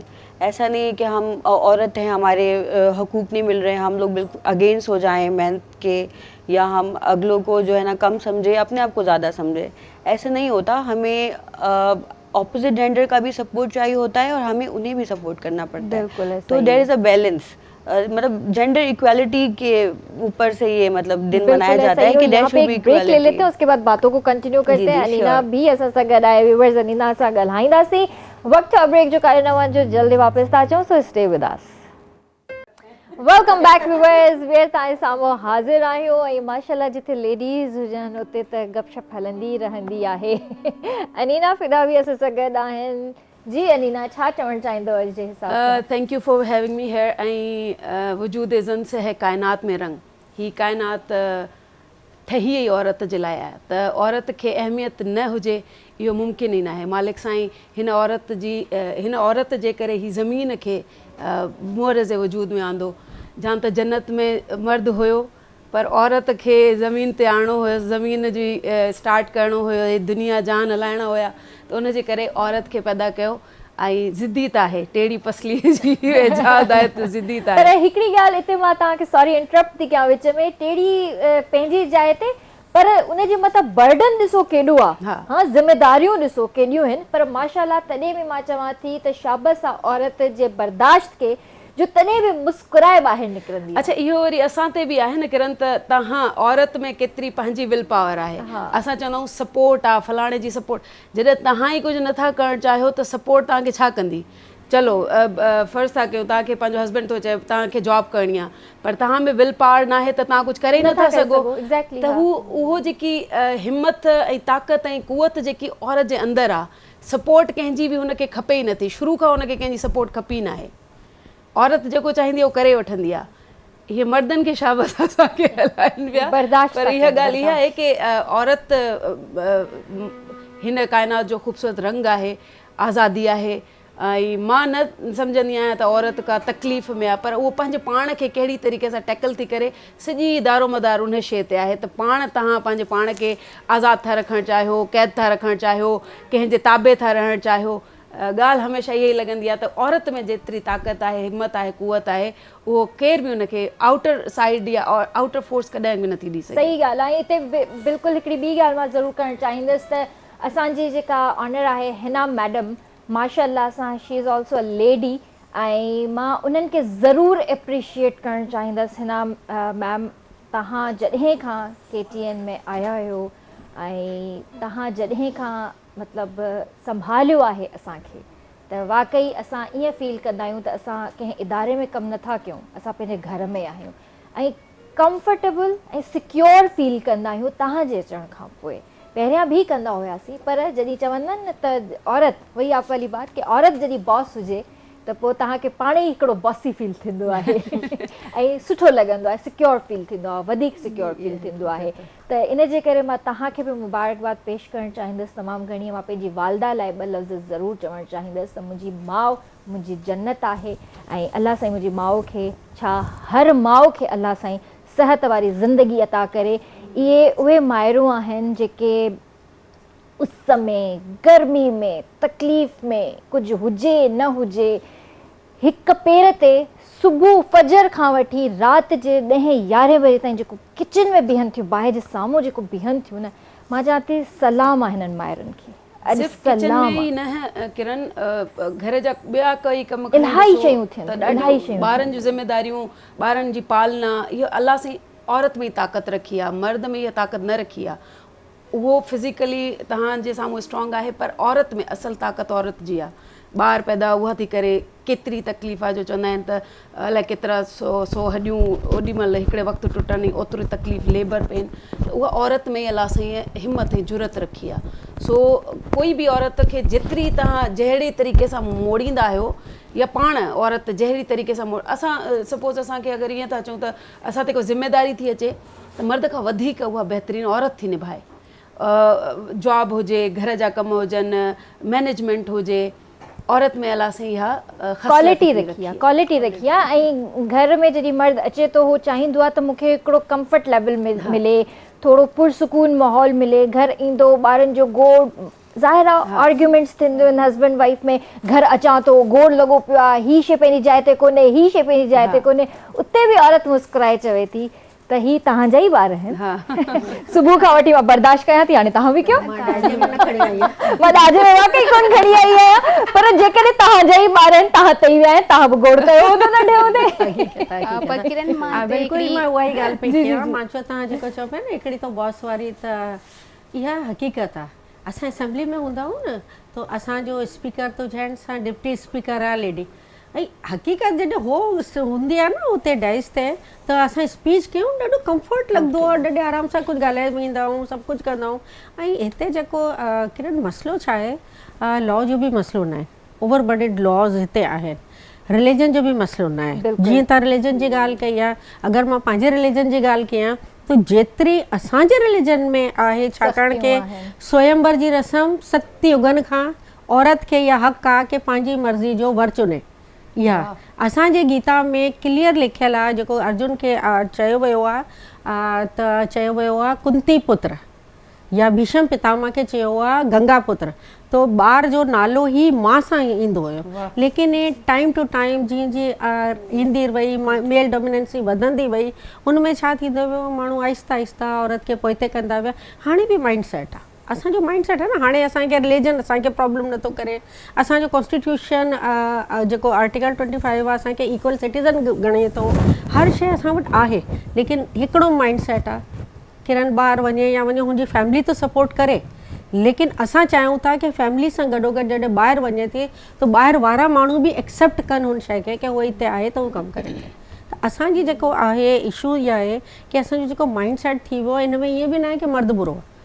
2000 में पॉलिटिकल पार्टिसिपेशन जी ॻाल्हि कयो त 40,000 जॾहिं औरतूं आयूं, त उन 40,000 औरतुनि खे ॿाहिरि आणण में 40,000 मर्द ऐं 1,20,000 शायदि मुंहिंजे ख़्याल में फैमिलीज़ हूंदी आहिनि जेके मर्द औरत हूंदा, जेको उन्हनि खे अॻिते आंदो आहे। तो असां सां गॾु असां जेको चवंदा आहियूं, असांजो कमु इहो आहे की असां न अॻिते था घुरूं, न अॻिते हलणु चाहियूं था, न पोइते हलणु चाहियूं था, असां रुॻो बराबरि हलणु चाहियूं था। ऐं बराबरि हलण जे लाइ जेको असांजी आहे, असां अकेला बि नथा हले सघूं, तव्हां खां पोइते बि नथा हले सघूं, असांजो हथु पकड़ियो, असां सां गॾु हलो, सही असां गॾु हलूं ऐं सॼो कयूं। त शयूं इहे ई आहे की असां हिते सभु वेठा आहियूं, असांजी फैमिली सपोर्ट कयो, असांखे पंहिंजे इदारनि में, सोसाइटी में एक्सेप्टेंस आहे। जीअं हिकिड़ी ॻाल्हि कई की इंटीरियर में लेडीज़, मां सम्झां थी की इन महिल जो सिक्योरिटी सुठी इंटीरियर में सिंध जे हवाले सां ॻाल्हि कजे, शाह लतीफ़ जी सूरमियूं तव्हांखे सिर्फ़ु ऐं सिर्फ़ु सिंध में मिलंदी, ॿिए किथे न मिलंदी। असां त अहिड़ी सिंध त असांजी उहो धरती आहे की जिते अगरि न्याणी खे खणी तव्हां वठो त क़तल जा जेको गुनाह उहे बि माफ़ु थी वेंदा आहिनि की न्याणी मेड़ अची वई आहे। त न्याणी जी हैसियत एतिरी आहे कि असांजे मतिलबु हिंदू मतिलबु औरत खे 3 रूपनि में पूॼो वेंदो आहे, बिल्कुलु न्याणी, औरत ई माता। त इहे सभु शयूं आहिनि, असां मिली करे कमु थिए थो। SDGs में जेको गोल आहे, गोल नंबर 5 जेंडर इक्वालिटी ते, तो गवर्नमेंट खे जी हद ताईं बि कमु त थिए थो, लेकिन उहा ई ॻाल्हि आहे, अवेयरनेस घटि आहे। ऐं थोरो घणो असांजी पंहिंजी लेडीज़ बि शइ खे असां हर शइ खे लाइट था वठूं, थोरो कुझु उन में उहा ई ॻाल्हि थी अचे न, कॉन्फिडेंस लेवल कॉन्फिडेंस जेसीं ताईं असां न ॾियारींदासीं पंहिंजी औरतुनि खे त हू ॿाहिरि कीअं निकिरंदियूं, कीअं अॻिते वधंदियूं। उहे त पंहिंजे घर जे मर्द जो हिकिड़ो थिए थो न, त तव्हां हुनखे थोरो कॉन्फिडेंस ॾियारियो, हुनखे उहो अहसासु ॾियारियो त हा तूं घर में जेकॾहिं वेठी आहे त तूं कुझु करे सघे थी, तोमें उहे एफर्ट्स आहिनि। मां तव्हांखे इहो पुछणु चाहींदसि त ॾिसो हिकिड़ो उहो टाइम हुयो जॾहिं न्याणी पैदा थींदी हुई ऐं उनखे ज़िंदा दफ़न कयो वेंदो हुयो। वरी जॾहिं असांजा हुज़ूर पाक सल्लल्लाहु अलैहि वसल्लम जॾहिं आया, उन खां पोइ दुनिया चेंज थी, औरत खे इज़त मिली, हिकिड़ो रुतबो मिलियो। हाणे हिकिड़ो टाइम आयो आहे त औरत खे ज़िंदा त दफ़न नथो कयो वञे, पर उन जे अहसासनि खे दफ़नायो थो वञे पियो। इहा शइ अॼु बि थिए थी ऐं वरी थिए थी। बिल्कुलु किरण, तव्हां सही था चओ त अगरि ॾिसजे हुज़ूर सल्लल्लाहु अलैहि वसल्लम जे टाइम ते त हुननि जे अचण खां पोइ शयूं बहितर थियूं, औरतुनि खे इज़त मिली। ऐं असांजे इस्लाम में त वधीक जेको आहे औरत जी इज़त जी हर क़ुरान जी काफ़ी सूरह निसा त पर्टिकुलरली आहे, पर डिफरेंट एरियाज़ में बि मतिलबु क़ुरान पाक जे हिसे में औरतुनि खे हुननि जे हक़ जे ज़िक्र थियल आहे। पर ॻाल्हि कजे अगरि एहसास जी, प्रीवियसली अगरि ॾिसजे त असां इम्प्रूव कयो आहे, पर अगेन उहा एक्सेप्टेंस न आहे, उहा एक्सेप्टेंस घर में बि कोन्हे। अगरि जीअं काफ़ी इंटीरियर में ई या इवन अर्बन एरियाज़ में बि असां वटि जेको इहा ज़हनी गुरबत आहे, माशरती रवैया आहिनि, जेसि ताईं उहा बहितर न थींदा। असांखे ख़बर आहे, असां चवंदा आहियूं त जेका डेवलपमेंट कंट्रीज़ आहिनि, डेवलपमेंट कंट्रीज़ में ही थो थिए, ही थो थिए, ही थो थिए हुननि में, पर अगरि असां हुते वेंदा आहियूं, हुननि जे रूल्स खे, हुननि जी रेगुलेशन्स खे फॉलो कंदा आहियूं, पर उहा साॻी शइ जॾहिं असां वापसि पंहिंजे घर ईंदा आहियूं, पंहिंजे एरिया में ईंदा आहियूं, त उन सभु शयुनि खे फॉलो न कंदा आहियूं। ओबियसली जॾहिं फॉलो न कंदा आहियूं त उन्हनि में कंहिं न कंहिं जो एहसास खे मारींदा आहियूं। उहा औरतुनि जे बि इवन पंहिंजा सब ऑर्डिनेट्स आहिनि, या असांजा नंढा भाइर आहिनि, या जेको बि असां फैमिली ते अगरि असांजी को डोमिनेंसी आहे, हुन में मेल या फीमेल जेको बि अचे थो असांजी सुपरविजन में, असां हुननि जे एहसासनि खे ज़रूरु ज़िंदा दरगोर ई कंदा आहियूं। मिसाल जे तौर ते जीअं एजुकेशन खे ॾिसजे, अगरि कंहिं ख़ुदा न ख़ासिता छाजे करे अमूमन केस थींदा आहिनि त जेका नंढड़ी खे हिकिड़ो वालदेन उन्हनि ते ट्रस्ट करे उन्हनि खे मोकिलींदा आहिनि ॿाहिरि पढ़ण जे लाइ, या जॉब जी परमिशन ॾींदा आहिनि, त कुझु न कुझु अहिड़ा अमल थी वेंदा आहिनि जेका नाक़ाबिले बर्दाश्त हूंदा आहिनि। त पोइ छा थींदो आहे त जेका पोइ ते ॿियूं अदियूं उन्हनि जूं भेनरूं या धीअरूं हूंदियूं आहिनि, उहा पोइ वरी डिॼी वेंदा आहिनि। उहा हुननि शायदि पेरेंट्स जो या रिलेटिव्स जो बि ॾोह कोन हूंदो आहे। ज़ाहिर आहे असांजी सोसाइटी इन शयुनि सभु शयुनि खे एक्सेप्ट नथी करे। बींग इस्लामिक कंट्री असां वटि ज़ाहिर आहे हिकिड़ा दायरा आहिनि, असां हुननि सभु शयुनि खे एक्सेप्ट नथा कयूं। ऐं पोइ वरी हुननि खां पोइ बि छा थींदो आहे, इवन कुझु असांजा सुञाणप वारा आहिनि, उन्हनि जॾहिं मुंहिंजी हिते जॉब ऐं हिन सिलसिले खां पोइ कुझु यूनिवर्सिटी लेवल ते ॿ गर्ल्स वियूं ऐं हुननि अहिड़ो क़दम वरितो त हुनजे करे ॿियूं जेका असांजा रिलेटिव्स हुआ उन्हनि खे एजुकेशन जे लाइ पंहिंजी नंढड़ियुनि खे सिंध यूनिवर्सिटी एडमिशन ॾियारणी हुई, त उहा डिॼी विया। पर हुते कुझु अहिड़ा हुआ जेका रिलक्टेंट थी विया, स्टॉप थी विया, पर कुझु हुआ त न ज़रूरी न आहिनि, सभु अहिड़ियूं न आहिनि। ज़ाहिर आहे असां ट्रस्ट कंदासीं त अॻिते वधंदियूं। ऐं माशाल्लाह उहा गर्ल्स आहिनि जेका कुझु लम्स में, पम्प्स में, चांडका में पढ़नि थियूं, मेहरान यूनिवर्सिटी में पढ़नि थियूं, सिंध यूनिवर्सिटी में, इवन इस्लामाबाद ताईं बि उहा पढ़नि पियूं। ऐं हिकिड़ी बि मां ज़रूरु एग्ज़ाम्पल कोट कंदमि त जेको मुंहिंजी मदर पढ़ियल न आहिनि, पर हुननि जो ख़्वाबु हो त मुंहिंजियूं धीअरूं जेका उहा पढ़ियल लिखियल हुजनि। ऐं अल्हम्दुलिल्लाह अम्मी जी सपोर्ट जे करे जेको आहे न, मां पंहिंजे पाण खे सम्झंदी आहियां त मां बाबा सां वधीक जेको सपोर्ट हुई अम्मी जो ख़्वाबु हो। त असां माशाल्लाह भेनरूं जेका ॿियूं बि आहिनि मुंहिंजी पढ़ियल आहिनि, पर मां वधीक वॾी बि आहियां त वधीक पढ़ियल बि आहियां। ऐं as a role model like सम्झे त मां पंहिंजी कम्यूनिटी में रोल प्ले कयां पई। पर हिकिड़ी सुठो इहो थियो त असर त मां जॾहिं मुंहिंजी नंढड़ी, मुंहिंजा बि माशाल्लाह 4 ॿार आहिनि, त मुंहिंजी नंढड़ी जो टाइम आयो त हुन जो ख़्वाबु हो त न मूंखे मेडिकल में ई एडमिशन खपे ऐं मां मेडिकल कंदमि। अनफॉर्चुनेटली जेका असां वटि एजुकेशन सिस्टम आहे हुन में शायदि उहा बीट न करे सघी, त पोइ वरी मां हुनखे ॿाहिरि रिसेंटली 1 महीना पहिरियों मां हुनखे ॿाहिरि एब्रॉड मोकिलियो आहे फॉर हायर एजुकेशन। त इहा असांजी ट्रस्ट लेवल आहे जेका शायदि कुझु हालात वाक़ियात अहिड़ा थी वेंदा आहिनि जंहिंमें कुझु ख़ौफ़ज़दा थी वेंदा आहिनि, मिनॉरिटी में कुझु माण्हू हूंदा आहिनि या कुझु औरतूं हूंदियूं आहिनि, उहा पोइ वरी जेको ट्रस्ट कंदियूं आहिनि ॿारनि ते। मां उहा तव्हांजे क्वेश्चन ते अची करे उहा ई रिस्पॉन्स कंदमि त अगरि एजुकेशन न, उहा प्रोफेशनल कैरियर हुजे छोकिरी जो, उहा पर्सनल लाइफ हुजे छोकिरी जी। जीअं मां हिकिड़ी ॻाल्हि उहा तव्हां वरी जॾहिं डिस्कशन हले पई त औरत कीअं घर में रोल प्ले करे पई, त हुन ते ॾिसो बर्डन हूंदो आहे, उहा पंहिंजी प्रोफेशनल जेका पंहिंजियूं रेस्पॉन्सिबिलिटीज़ आहिनि उहा रोल प्ले करे अचे थी, पोइ वरी घर में बि सभु शयूं मेंटेन कंदी आहे, कोशिशि कंदी आहे त हुनजे हस्बैंड खे जेको माहौल पसंदि आहे त मां उहो माहौल प्रोवाइड कयां। पर गॾोगॾु हिन सां उन्हनि जी परवरिश अगरि ॿारु सुठो थो करे त मतिलबु पेरेंट्स जी परवरिश आहे, सुठी परवरिश आहे। अगरि ॿारु को बि ग़लति क़दम वठे थो, उहा बॉय हुजे या गर्ल हुजे, कहिड़ो बि ग़लति इक़दाम को बि मतिलबु अहिड़ी एक्ट करे थी या करे थो, त हुन में चवंदो आहे त इन जी माउ जी परवरिश आहे, माणे ईअं कयो आहे न, माणे हिनखे सेखारियो कोन्हे। इवन अगरि का मतिलबु पंहिंजे जेका बि एल्डर्स आहिनि, लाइक हुननि जी आंटी आहे, अंकल आया, कंहिं सां थोरो रूड ॻाल्हायो आहे, हिन जी अम्मी परवरिश ई ईअं कई आहे हिन जी। परवरिश ॿई कंदा आहिनि, हालांकि परवरिश ॿई कंदा आहिनि, परवरिश ॿई कंदा आहिनि, इनजी रिस्पॉन्सिबिलिटी आहे, सिर्फ़ु औरत जी न आहे। सुठी अगरि एक्ट आहे त पेरेंट्स आहिनि, अगरि थोरो ग़लति थी थो वञे, ॾिसो इहो साइकोलॉजिकली मां एहसास वारी ॻाल्हि आहे, उहे माण्हू कंदा आहिनि ॻाल्हियूं जेके मेंटली इल हूंदा आहिनि। पर मोस्टली पाण वटि जेको मेजॉरिटी में तव्हां घरनि में ॾिसंदव न, मेजॉरिटी में मां चवां पई त इहा शइ अञा एग्ज़िस्ट करे, बिल्कुलु ईअं आहे, अञा एग्ज़िस्ट करे पई। अगरि ॿारु थोरो स्मोकिंग ते लॻी वियो, वॾो थियो, इहो मां सेखारियो, इहो न चवंदा तूं असांखे ॿुधायो कोन न, तोखे ख़बर आहे, तूं वाक़ई इहे कंदी आहे। मदर जेका ग़लतियूं हूंदियूं आहिनि उहा लिकाईंदी आहे न, उन लिकाइण में फासिजी वेंदी आहे वेचारी, छाजे करे उहा बि उनजी सेक्रीफाइस आहे पंहिंजी औलाद जे लाइ। त एहसास वारी ॻाल्हि त एहसास असांजा किथे न किथे माशरो सॼो मिली करे हिकिड़ो ॿारु अगरि वॾो थो थिए, उन खां पोइ माशरो हुनखे सॼो पाले थो।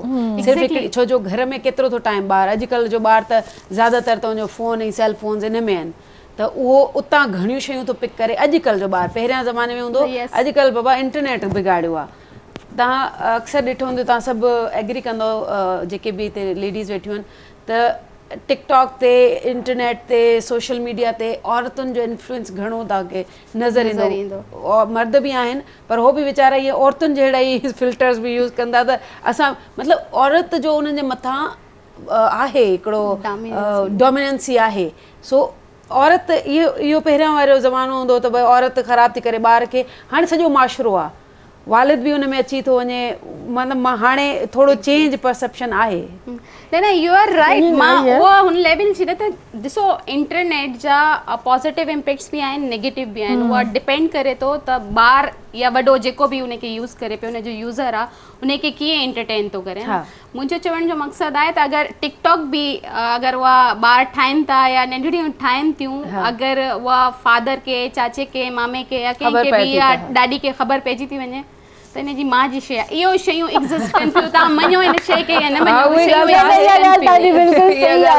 इन ई ॻाल्हि ते पोइ न छा था ॿुधायो, बसि वीचारी औरत जी के न्याणी हिकिड़ी कीअं थी पंहिंजे वालदेन खे ॾिसे ऐं पंहिंजे पाण खे सेक्रीफाइस करे ॿिए घर कीअं थी वञे, हिकिड़ो औरत ते ई आहे हिकिड़ो बहितरीनु।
रख बाबुल घर अपना,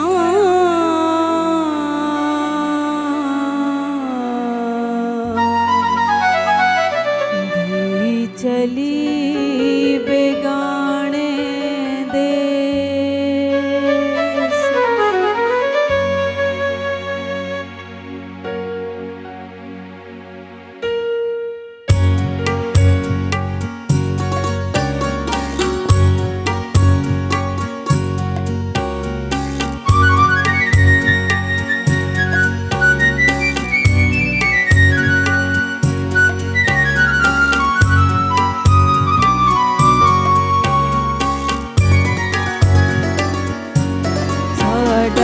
चिड़ियां दा चंबा वे बाबुलावे, साडा चिड़ियां दा चंबा वे बाबुला, असां उड़ जाना, असां उड़ जाना, साडा चिड़ियां दा चंबा वे बाबुलावे, साडा चिड़ियां दा चंबा।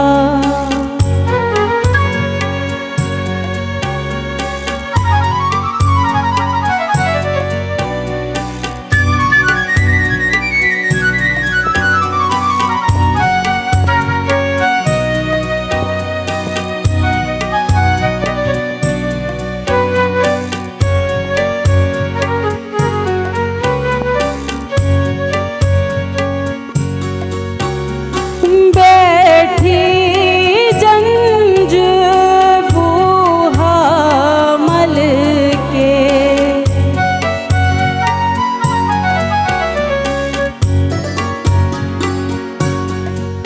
हो बैठी जंज बूहा मल के, होना मैं परदेसन बल के, घर दियां कुंजियां सांभ ले मां, घर दियां ओ घर दियां कुंजियां सांभ ले मां, असां उड़ जाना, असां उड़ जाना, साडा चिड़ियां दा चंबा, चिड़ियां दा चंबा।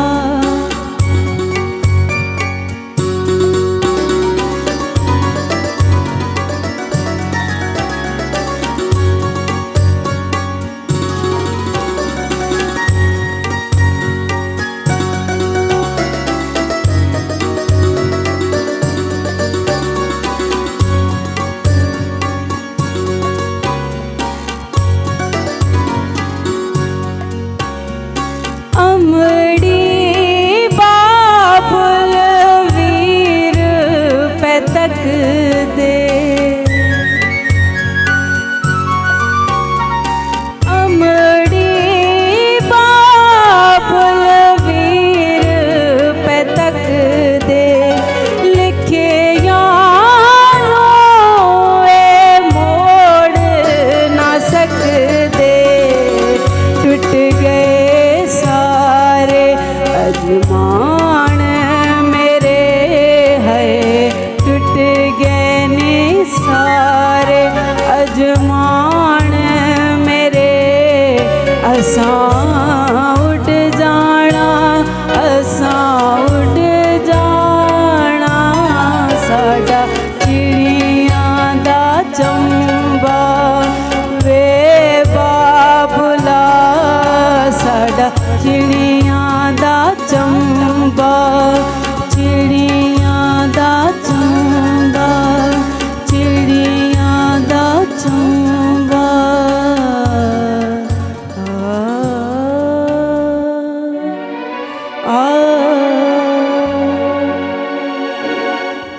वेरी नाइस, माशाल्लाह, लवली मेलोडी। जी व्यूअर्स, तो वक्त है ब्रेक जो कान जल्दी वापस आ जाओ। वेलकम बैक व्यूअर्स, ॿिए तव्हां साम्हूं हाज़िर आहियो ऐं तव्हां ॾिसी रहिया आहियो international women's day special transmission. तव्हांजी कॉल्स जो भी असांखे वेट है, तव्हां भी असां सां ॻाल्हाइण चाहो तो बिल्कुल ॻाल्हाए सघो था। मैम, आप ज़रा ये बताइए कि अभी जो एक इश्यूज़ चल रहे हैं बहुत ज़्यादा लड़कियों के हवाले से, तहफ़्फ़ुज़ के हवाले से, तो उसमें कोर्ट क्या तहफ़्फ़ुज़ दे रही है लड़कियों को? जी बिल्कुल किरण, अभी ब्रेक से पहले हमारी बात इसी टॉपिक पर हो रही थी। अच्छा, जब एक खातून जो मजबूर होती हैं या बच्ची हैं जो आजकल हमारी कोर्ट मैरिज तक ख़वातीन क्यों आती हैं, वो इस पर आती है जब उनकी फैमिली के मेंबर्स उनसे डिसएग्री करते हैं। वही मैडम की बात कि उस वक्त तक हम मासूम हैं या उस वक्त तक हम घर सैफ है जब हम तक अपनी राय नहीं देते। जिस वक्त हमने अपनी राय देना शुरू कर दी उस वक्त तमाम मुखालफिन हमारे सामने खड़े हो जाएंगे और पहला जो मुखालिफ जो खड़ा होगा वो हमारे घर से ही खड़ा होगा। देखिए, इस्लाम ने औरत को हर तरह की आज़ादी दी एक लिमिट में रखते हुए, और उसको सबसे पहले इजाज़त है कि वो अपनी पसंद की शादी कर ले। सही। और इसमें कोई दो राय नहीं है, इसमें कोई अलग कोई राय नहीं है। लेकिन मजबूर हमारे कबाली रिवाजात हैं या एक पढ़ा लिखा माहौल नहीं है, उसमें ये होता है कि अगर वो ख़वातीन को मजबूर कर दिया जाता है कि वो एक सेकंड जो स्टेप है वो उठाएं। ज़ाहिर है कि माशरा इसको पसंद नहीं करता कि ख़वातीन अपनी राय इख्तियार करें। अभी पिछले दिनों हमारे कोर्ट में भी ऐसा मामला हुआ कि जब खातून अपने स्टेटमेंट रिकॉर्ड करवाने के लिए आई कि उन्होंने अपनी शादी की, तो एक होता है 392 की एक झूठी FIR जो है वो उन पर लॉन्च कर दी जाती है कि किसी ने उनको भगा लिया, ये भाग गई, तो उसके ख़िलाफ़ कार्रवाई करने के लिए तो खातून अपनी FIR को रिमूव करवाने के लिए, विड्रॉ करवाने के लिए स्टेटमेंट देती मजिस्ट्रेट के पास। तो पिछले दिनों यही हुआ कि वो जब अपने स्टेटमेंट के लिए आई तो उनके जो कंप्लेनेंट थे उस साइड से बुलाया गया तो उनके वालिद साहब ने उस पर अटैक किया, उसको मार दिया। ये एक बड़ा शॉकिंग एक इंसिडेंट था जो वहाँ पर हुआ। और ये कोई ज़्यादा दूर की बात नहीं है, ये एक पसमानदा इलाके की बात नहीं हो रही है, ये सिंध के उन इलाकों की बात नहीं हो रही है जहाँ मीडिया नहीं पहुँचा हुआ होता है, जहाँ लॉ इन्फोर्समेंट नहीं है। ये कराची की बात हो रही, मेन सिटी कोर्ट की बात हो रही है। वहाँ पर ये इशू हुआ तो उसके बाद हमने एक चीज़ हमारी जो NGO है उसमें हमने बात करी कि जो 164 का जो बयान खातून का होता है उसमें तहफ़्फ़ुज़ात होना है हर साइड से ना, तो इसमें थोड़ी सी अमेंडमेंट की ज़रूरत है। अगर कोई स्टेटमेंट लेकर आना चाहती हैं खातून तो उनको पूरी सिक्योरिटी प्रोवाइड की जाए। लास्ट टाइम मेरे साथ भी यही हुआ कि जब मैं कोर्ट में मलिक कोर्ट पे स्टेटमेंट खातून का करवाने गई तो 15 लोग वहाँ से आ गए और 15 यहाँ से, यानी कि एक हुज्म गफ़ीर था, यानी कि पता नहीं क्या मसला ये है कि लॉ इन्फोर्समेंट का क्रिएट होने लगा। लेकिन मैं यहाँ पर ये नहीं कहना चाहती कि मैं अपने कोर्ट की या किसी चीज़ की, लेकिन एक नुक्स है, हमको उसको हाईलाइट करना चाहिए कि जहाँ ये जिन मजिस्ट्रेट के सामने ये स्टेटमेंट रिकॉर्ड करवाना था उन्होंने उसको इतनी इम्पोर्टेंस नहीं दी है। रूटीन वर्क जैसे होता है ना कि रूटीन वर्क चल रहा है, एक सीरियल से आएगा तो होगा, ऐसा मैंने 2 दफ़ा उनको तंबीह की कि मैडम ये चीज़ है, लेकिन उन्होंने टिल देन जब तक वो झगड़ा क्रिएट नहीं हो गया ना, एक हाइपर क्रिएट नहीं हो गई, उस वक्त उन्होंने उसको नोटिस ही नहीं लिया। फिर वो रास्ते में उनको फायरिंग हुई और बड़ी मुश्किल से वो घर तक पहुँचे। तो बात ये चीज़ है। दूसरी ये बात है कि जब गार्जियनशिप या फैमिली कवानीन के लिए ख़वातीन आती हैं हमारे पास, तो एक हिस्सा होता है कि जजिस का के रोल होता है कि प्री ट्रायल करवाएं, यानी कि दोनों पार्टीज़ को बैठाकर वो सुनते हैं, मसाइल सुनते हैं कि हो सकता है कोई एक छोटी सी जो है वो कंप्रोमाइज़, तो कि हमारा जो ख़ानदान जो तबाह हो रहा है ना, हमारा माशरा जो आजकल बुराइयों का है, तो उसमें एक है कि ख़ानदान हमारा टूट रहा है, हमारा बहुत जल्दी तलाक़ें होना या ये एक बाप की तरफ से या माँ की तरफ से वो माशरे को तबाह कर रही, उसके नतीजे में जो माँ बाप की जो ज़िंदगियाँ जो डिस्टर्ब होती हैं उसके नतीजे में पूरे ख़ानदान डिस्टर्ब होता है। उनके जो बच्चे हैं वो माशरे में या तो नफ्सियाती बन जाते हैं या फिर वो ऐसे एलिमेंट्स क्रिएट कर जाते हैं कि जो माशरे में बिगाड़ का सबब बनते हैं ना। तो ये बहुत सेंसिटिव इशू होते हैं। जब आप प्री ट्रायल के लिए आएँ तो हमें चाहिए या हमारे जजेस को चाहिए कि उसमें पूरी कंसल्टेशन करेंगे, कोई अगर मिलता है इनको, कोई एक सोल्यूशंस मिलती है, इनका घर बच सकता है। लेकिन अनफॉर्चुनेटली वहाँ ये होता है कि बल्क ऑफ केसेस की जितनी लिस्ट होती है तो वो एक 10, 15, 20 मिनट मोस्टली ये दिए जाते हैं, जो बहुत कम है। यानी कि हमें तो यानी कि उनको एक पेशेंट नजर आता है कि एक लिस्ट है वो हमें कवर अप करनी है, वो ख़त्म करनी है, बस इससे ज़्यादा नहीं। तो इसमें हम थोड़ा सा काम करें कि प्री ट्रायल में कैसा होना चाहिए कि उसको पूरा मौका देना चाहिए सुनने का भी, एक टाइम का भी। इवन मैंने जब हम मुफ्ती मुनीबुर रहमान साहब से बात हो रही थी एक जगह, तो उन्होंने मुझे कहा कि आपके यहाँ जो है आइली कवानी में ख़वातीन को तो बस फ़ौरन खुला हो जाती है और ये है और ये तो माशरे का सब। मैंने कहा सब मानते हैं, लेकिन बाज़ दफ़ा आज़ादी भी है ये और बाज़ दफ़ा इसका नुकसान भी है, दोनों बेनिफिट्स है ना। तो एक जज का काम क्या होता है, उसको जज करना कि क्या बेहतर रहेगा क्या। तो वो कहते हैं कि अमेरिका जैसे ममालिक में जो है वो एक एक साल देते हैं, उनको टाइम दिया जाता है, ये सारी चीज़ें। अब हमारे यहाँ तो ये मशीनरी ये चीज़ें हैं ही नहीं ना, हम तो बेसिक लॉस पर ही नहीं आए अब कि उनको प्रोवाइड करें, तो ये तो बहुत दूर की बात हो जाती है। सही बात है। तो इसमें हमें अभी काम करने की गुंजाइश है कि तहफ़्फ़ुज़ात दी जाए ख़वातीन को भी जो यहाँ पर आ रही हैं, और ये सोचकर किसी भी एक घर नहीं, एक पूरा माशरा तबाह हो रहा है। और आजकल देखें हर दूसरा तीसरा बंदा, अल्लाह ताला हमारे मुल्क के हालात सर करे कि वो सोचता है कि माइग्रेशन कर जाए, यहाँ से निकल जाए। तो उसके लिए ज़रूरी है कि वो माहौल तो पैदा करें ना, एटलीस्ट वो कौन करेगा, वो हम आप जैसे जो क्रीम ऑफ सोसाइटी लोग हैं वही इस माहौल को बेहतर बनाने की कोशिश करेंगे, और जो माशरती वो है इशूज़ उनको हाईलाइट करेंगे ताकि वो हल हों, जो कि क्रिएट हो। सही, ठीक है। आपसे मैं पूछना चाहूँगी कि माशाल्लाह से आप खुद सर्जन हैं, तो आपको कौन से चैलेंजेस का सामना करना पड़ा, या आपके सामने कौन से ऐसे इश्यूज आए जिनके सामने आप डट के खड़ी हो गई? अच्छा, being a doctor during studies भी काफ़ी आपको हिंड्रेंस आती है, क्योंकि आप घर से बाहर निकलते हो, लोगों की नज़रें, बहुत चीज़ें होती हैं। जैसे हमारे ख़ानदान में इतना लड़कियों को पढ़ाते भी नहीं हैं, लेकिन मेरे जो फादर हैं वो खुद डॉक्टर थे, वो खुद गांव से निकल के कराची में आए, उन्होंने पढ़ा, और आई वाज हिज ओनली डॉटर। उन्होंने मुझे आगे किया, मेरे दोनों भाइयों को बाहर भेजा, और मुझे भी उनकी विश थी कि डॉक्टर बने। मैंने फिर BDS किया, उसके बाद फिर मैंने पोस्ट ग्रेजुएशन की सर्जरी में। तो उसमें हमारी पूरी नाइट्स होती थी, like we have to stay for like 30 hours 24 hours पूरी रात वहाँ पे। और यहाँ पे जो पेशेंट्स आते थे वो मोस्टली ड्रंक या इस तरह से आते थे। तो एक तो सोसाइटल प्रेशर भी बहुत होता था कि क्यों, मतलब रात को बाहर है लड़की, पूरी रात हॉस्पिटल में क्या कर रही है। लेकिन वो जाहिर सी बात, एक इन्वायरमेंट था हॉस्पिटल का, सिक्योरिटी थी, तो आई वॉज सेफ़। लेकिन वो पर्सनल पेरेंट्स का भी एक ट्रस्ट था जिसकी वजह से मुझे अलाउ किया कि मैं बाहर रहूँ, ड्यूटीज़ करूँ, पूरी रात बाहर रहूँ। फिर मैं घर आके एक रिलैक्सिंग टाइम भी मुझे दिया जाता था कि मैं जब इतनी लॉन्ग आवर्स ड्यूटी करी हूँ तो उसके बाद मैं रेस्ट भी करूँ। तो ओवरऑल क्रेडिट्स आपके पेरेंट्स का होता है, आपके सिबलिंग्स का होता है, आपकी फैमिली का होता है जो आपको सपोर्ट करता है। लेकिन वही बात कि आपकी विल पावर होनी चाहिए। If you are confident, you are मतलब brave and you are willing to do something, then nobody can stop you. At least initiate तो करें आप। If you are not planning, आप सोच ही नहीं रहे कि कुछ करना है, you are thinking कि बस मैं लड़की हूँ, मुझे कोई सपोर्ट नहीं करा, I have to sit at home। लेकिन ऐसी बात नहीं, आप सोचेंगे मैं और क्या कर सकती हूँ। ठीक है, आप बाहर नहीं जा सकती, घर में कुछ कर लें, कोई कुकिंग वगैरह कर लें, बच्चों को पढ़ा लें, ह्यूमैनिटी के लिए कुछ कर लें। तो there are multiple options, you just have to avail it. आप खुद सोचेंगे तो फिर उस पर आपको काफ़ी आइडियाज़ आएंगे। तो इसमें तो मेरे पेरेंट्स का काफ़ी रोल है, और वही बात है कि आप एक दूसरे को देखते हैं, सपोर्ट करते हैं, तो फिर। और माशाल्लाह से मैंने MBA किया था, तो मैंने अपने फादर को भी साथ करवाया था। सही। तो वो भी न्यूज़ आई थी बीच में कि मेरे फादर अभी वो रिटायर हो रहे थे, तो I supported him कि आप भी पढ़ें। तो we did MBA in healthcare together। जबरदस्त। तो मतलब बेटियां भी सपोर्ट करती हैं, तो क्यों नहीं करती है? जब पेरेंट्स सपोर्ट करते हैं तो बेटियों का भी फर्ज बनता है कि वो अपने पेरेंट्स को उसी लेवल पर सपोर्ट करें। ये बहुत अच्छी बात है। स्पेशली उहे भेनरूं जेके घर में वेठियूं आहिनि, अॼो को ॾींहुं बि किचन में वेही करे ज़ाया न कयो, ऐं थोरो अॼु रेस्ट वठो, पंहिंजो पाण खे ॾिसो, वञो सैलून्स वञो, टाइम वठो सैलून्स में, सुठो तैयार थियो, पंहिंजे लाइ टाइम कढो, ऐं वञो किथे ॿाहिरि इंजॉय कयो। ज़रूरी न आहे त कंहिं मेल सां ई वञो, कोई तव्हांजो फ्रेंड हुजे। अॼु हस्बैंड खे बि रेस्ट ॾियो, चओ तव्हां ऐं घर ऐं ॿार अॼु असां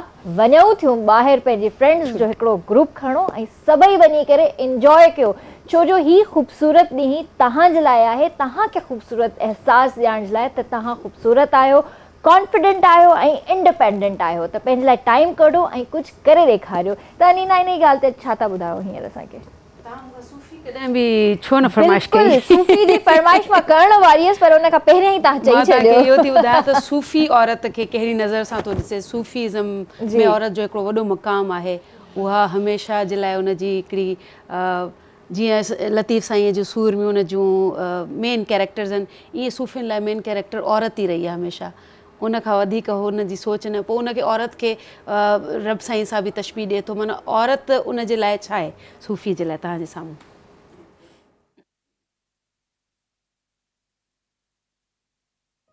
सजण ॾिठो जल मुहन मथे हथड़ा,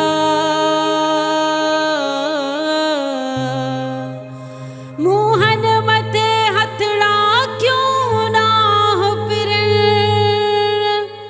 तोड़े के न कतल तब कांग तने जो को दियो।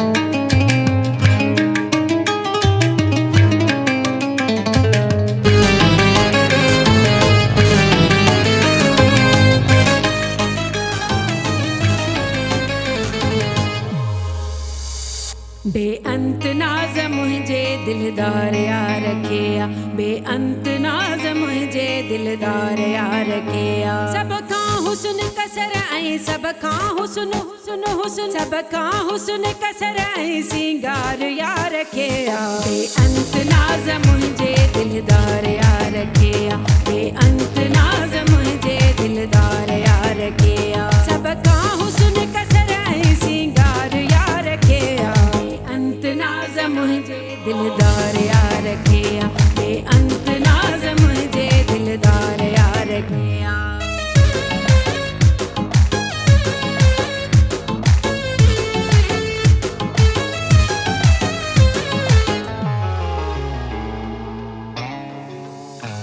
सूरत सदस सुभानी पुर नूर साब शानी, शोभन पसी जवानी दिलड़ी थी पई दीवानी। सूरत सदस सुभानी पुर नूर साब शानी, शोभन पसी जवानी दिलड़ी थी पई दीवानी।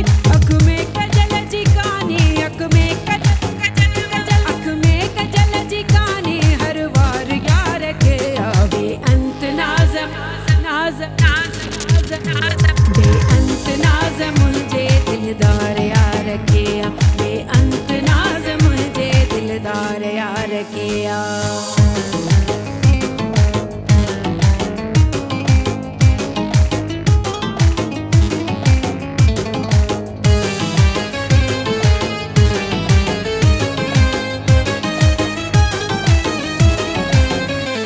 रुख रंग आओ नाबी, गहरियों अखियों गुलाबी, लब लाल लाजवाबी, सूरत अनीम ख्वाबी। रुख रंग आओ नाबी, गहरियों अखियों गुलाबी, लब लाल लाजवाबी, सूरत अनीम ख्वाबी। पोशाक कयम ख्वाबी, पोशाक कयम पोशाक कयम ख्वाबी, पगदार यार के बेअंत नाज़ नाज़ नाज़ नाज़ नाज़, बेअंत नाज़ मुझे दिलदार यार किया, बेअंत नाज़ मुझे दिलदार यार किया।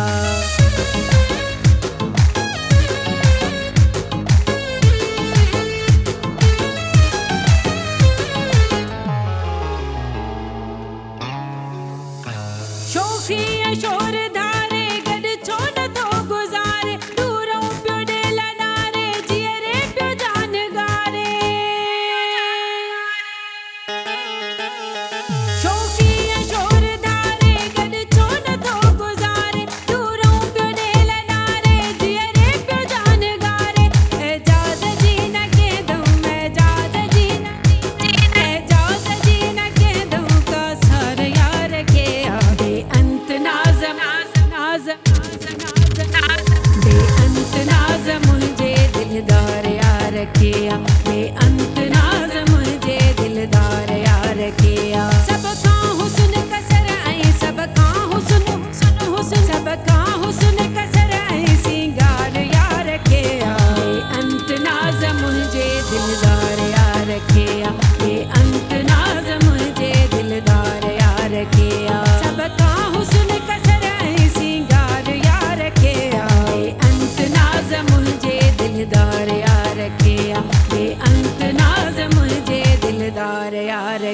रखिया। अरे वाह, वेरी नाइस। आपा कीअं लॻो? मज़ो आयो? एजाज़ साईं जो कलाम आहे। एजाज़ साईं छा औरत खे ख़ूबसूरत तरीक़े सां ॿुधायो त अखियुनि उनजो रंग बि गुलाबी, उनजा पेशानी केॾी ख़ूबसूरत आहे, जोबन छा आहे, पाए छा थी, माना पूरी डिटेल में औरत खे केॾो ज़बरदस्त। सूफ़ी बि औरत जी प्रचार थो करे। बिल्कुलु। अञा इन खां वधीक औरत खे कहिड़ो मक़ाम खपे। मूंखे माना इहा असांजे लाइ ब्लेसिंग्स आहिनि त मालिक साईं नबीअ खे असांजे लाइ एॾो मक़ाम ॾियण जी हिकिड़ी पहिरियां ई चइनि त औरत जो मक़ाम आहे, नबी असांखे ॿुधायो। वरी पोइ उनजा पोइ लॻ जेके बि आहिनि औलिया वली, उहो बि औरत खे था सराहनि। त इहो मुंहिंजे लाइ वॾी हिकिड़ी ॻाल्हि आहे। सुभान अल्लाह, वेरी नाइस। अब अॼोके ॾींहं ते तव्हां छा कंदा आहियो? कहिड़ियूं एक्टिविटीज़ तव्हांजी हूंदियूं आहिनि? बस एक्टिविटीज़ तो इहा ई आहे जो पूरो साल जेको कंदा रहंदा आहियूं उनखे काथे वञी सेलिब्रेट कंदा आहियूं। मुख़्तलिफ़ जेके बि गवर्नमेंट लेवल ते, कुझु NGOs जे लेवल ते, कुझु तव्हां मीडिया जे साथियुनि सां गॾु अची करे औरतुनि खे ॿुधाईंदा आहियूं की भई इहे कमु असां कयूं था। लेकिन सफ़र ज़ाहिर आहे लंबो आहे ऐं हिकदमि असांखे ईअं चाहियूं की सभु कुझु मिली वञे, ईअं मुमकिन बि न आहे ऐं ईअं थींदो बि न। लेकिन इहा आहे की पंहिंजे मां जीअं पहिरीं चयो, पंहिंजे माहौल में रही, कल्चर में रही, जेके असांखे अपॉर्चुनिटी आहे हुनखे असां अवेल कयूं ऐं कोशिशि हुन में कंदा रहूं। इन करे की अगरि मां चऊं न बसि मां तो मुंहिंजो आहे, मां पार्लियामेंटेरियन बि आहे, फलां आहे, बसि हाणे त बसि मां ईअं, तव्हां बि अॾे थियो, तव्हां बि अॾे थियो, त भाउ ई सभु कंदे वेही रहो हिते घर।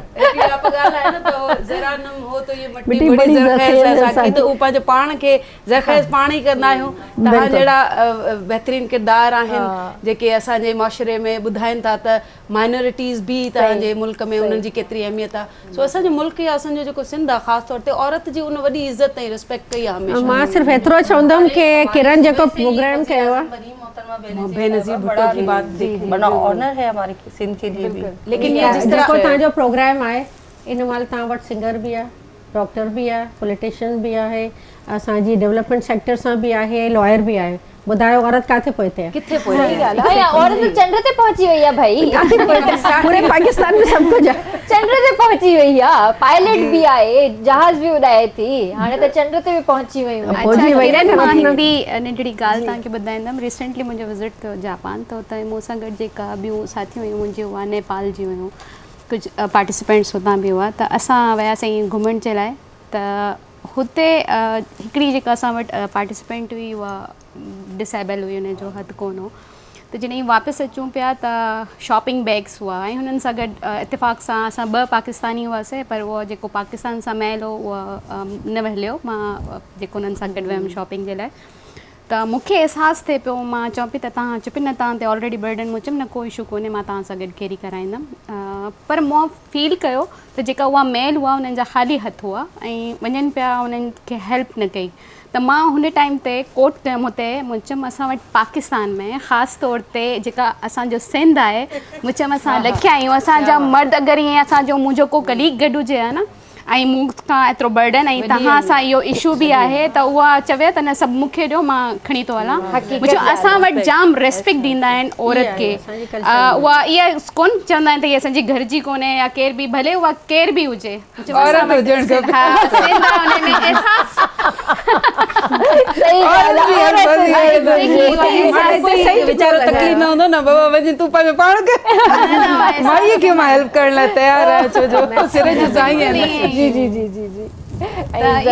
अल्हम्दुलिल्लाह उन टाइम ते मूंखे प्राउड बि फील थियो ऐं एहसासु थियो त ॾिसो असां जेको शयूं हूंदियूं आहिनि न हिडन हूंदियूं आहिनि, कहिड़ी एतिरी ब्लेसिंग्स आहिनि जेका हिडन आहिनि, पर असां उन्हनि खे वञी जॾहिं हुन खां महरूम थींदा आहियूं पोइ यादि ईंदियूं आहिनि त इहे सभु शयूं हर वक़्तु रोइण न खपे। हूअं किरण हिकिड़ी ॿी ॻाल्हि त हूअं हिन ॾींहं ते हूअं करणु छा खपे असां औरतुनि खे? असांखे त हिन ॾींहं ते हिकिड़ो त सुठो मैसेज ॾिजे, सही आहे। ऐं ॿी ॻाल्हि इहा त पंहिंजो पाण खे स्पेशल फील कराइजे। असां जेको एॾो बिज़ी थी था वञूं पंहिंजी शयुनि में, फैमिली में, ॿारनि में, हस्बैंड में ऐं ॿियनि ज़िम्मेदारियुनि में, सभिनीनि शयुनि खे हिकिड़े पासे रखिजे, पंहिंजे लाइ टाइम कढिजे, पंहिंजी लाइफ गुज़ारिजे, शॉपिंग कजे, खाइजे पीजे, घुमिजे अकेलो। But it could be for the whole year, मतिलबु ईअं न की स्पेसिफिकली ही डे हुजे।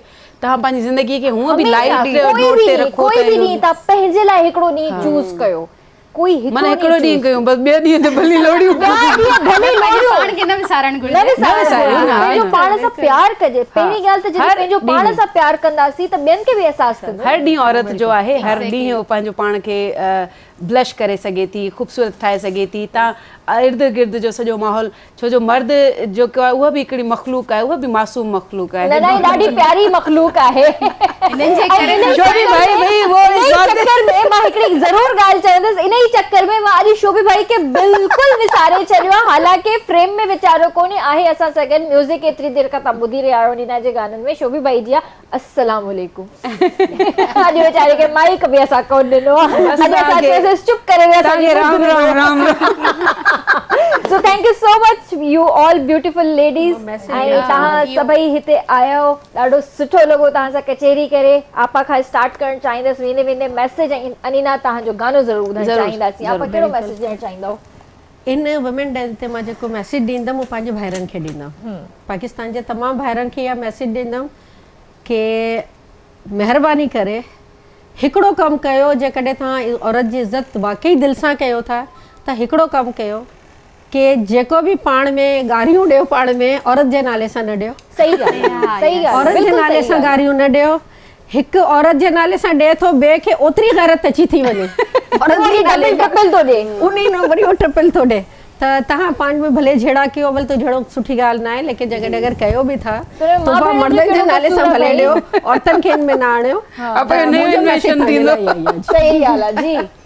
किरण, मां हिकिड़ो मैसेज बीइंग एग्रीकल्चरिस्ट, मां एग्रीकल्चर डिपार्टमेंट में कमु कयां पई, त हुते ॿ इशूज़ जेको मां क्लोज़ली फील बि कयां पई, उन चैलेंज खे पाण बि फेस कयां पई।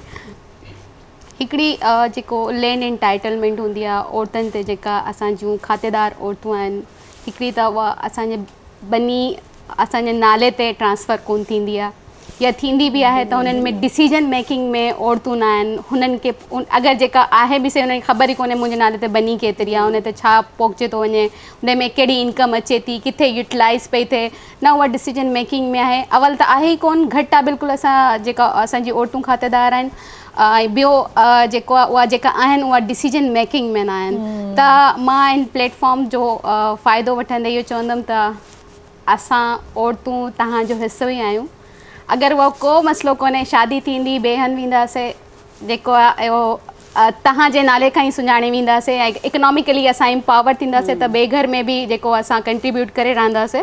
ऐं उहा बनी अगरि असांजे नाले ते असांजो हिसो ठहे थो त ज़रूरु औरतुनि जे नाले ते कजे। ऐं जंहिंजी औरतुनि जे नाले ते बनी आहे उन्हनि खां ज़रूरु जेको आहे न तव्हां उन्हनि जो ओपिनियन वठो, त या उन्हनि खे ॿुधायो, या उहो पैसो किथे ख़र्च थी रहियो आहे इहा ज़रूरु ॿुधायो। ॿियो जेको असांजी लेबर 70% असां वटि औरतूं आहिनि जेका हाराइणियूं परफॉर्म कंदियूं आहिनि, पर हुननि जी का बि रिकग्नाइज़ेशन कोन्हे। इवन एतिरो ताईं त जेको वेजिस मिलंदियूं आहिनि हुननि खे जेका हारी आहे, बैल हारी आहे, हुन खां हुन हाराइणियुनि खे घटि मिलंदी आहे।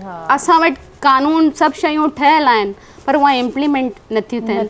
त अगरि जेका ज़मीनदार भाइर आहिनि, अगरि जेको बि मुंहिंजो मैसेज ॿुधंदा त उहा ज़रूरु हुन ते अमल कयो, त जेको वेजिस आहे उहा त तव्हांजे हथ में, जेको मेल खे ॾियो था उहा फीमेल लेबर खे बि ॾियो, उहा इन्वायरमेंट उन्हनि खे प्रोवाइड कयो, त जेको उन्हनि सां अगरि नंढड़ा ॿार आहिनि उहा खीर ते आहिनि, अगरि उन्हनि खे खणी थियूं अचनि त एटलीस्ट अहिड़ो उन्हनि वटि तव्हां वटि अहिड़ी को एरिया ठहियलु हुजे जिते उहा उन्हनि खे वञी फीड कराए सघनि। बिल्कुलु ईअं ई आहे। वक़्त सां वटि थोरो घटि आहे, इन जे करे पर उहा असांजा तव्हां पंहिंजी ॿी भेण जी तरफ़ हलां। वक़्तु तमामु घटि आहे। तव्हांजो मैसेज ॾाढो सुठो आहे, ऐं इहा ई ॻाल्हि मां एंड में वरी रिपीट करणु चाहींदसि। जी भेण। जी किरण, मेरा भी मैसेज ये कि जियो जिन दिलों की पॉलिसी इस्तेमाल की जाए। हुकूक तभी मिलते हैं जब आप फ़राइज़ भी अदा कर रहे हो ना, तो दोनों चीज़ें हमारी ख़वातीन हमारा फ़ख्र है। और दूसरी ये बात कि ख़वातीन के लिए एक स्पेशली मैसेज ये कि अगर आप कुछ करना चाहती हैं, लेकिन तो पहले अपने आप को स्ट्रॉन्ग करें, और जब आप सोच लें तो उसको मुकम्मल करने की कोशिश। कोई राह, कोई रुकावट आपके आगे नहीं आएगी जब अगर आप खुद सोच लेंगी कि मुझे ये करना है, तो आप कोई ऐसा गोल नहीं है जो आप अचीव ना कर सकें। बिल्कुल, थैंक यू जी।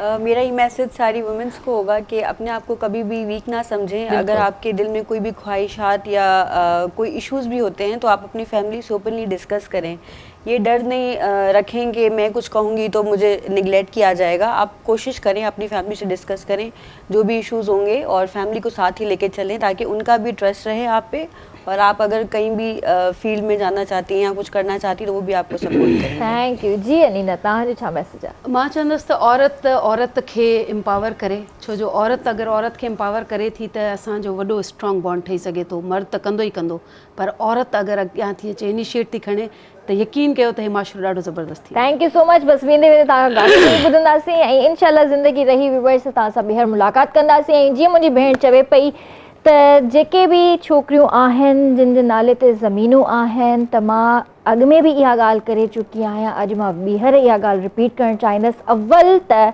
वालदेन जो इहो फ़र्ज़ु थो थिए त जॾहिं शादी कराइनि था त पंहिंजी धीउ खे उहो हिसो पहिरियां ई ॾेई छॾनि त बहितरु आहे। इहे मैटर्स पोइ थियनि ई न, ऐं जेको बि हिसो थियो त शरई हिसाब सां, कानूनी हिसाब सां जेको बि हिसो आहे उन न्याणी खे ॾेई छॾियो।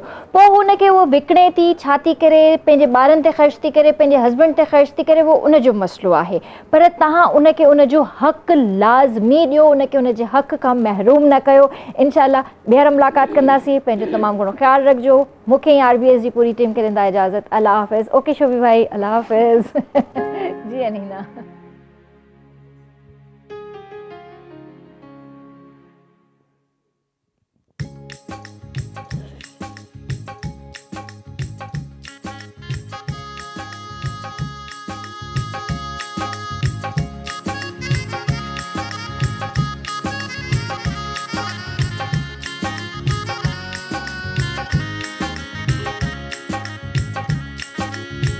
धंधा दुनिया जा छोड़े हथ जोड़े आयो इश्क मैदान में।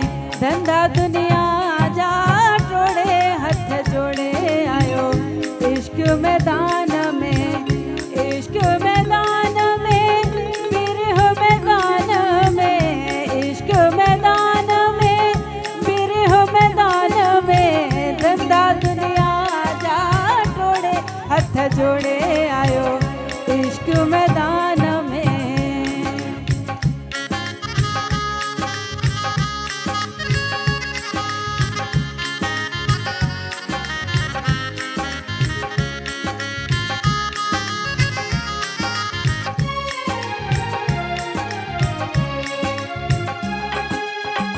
सुहिणी पंहिंजे यार पुनल ले, सुहिणी पंहिंजे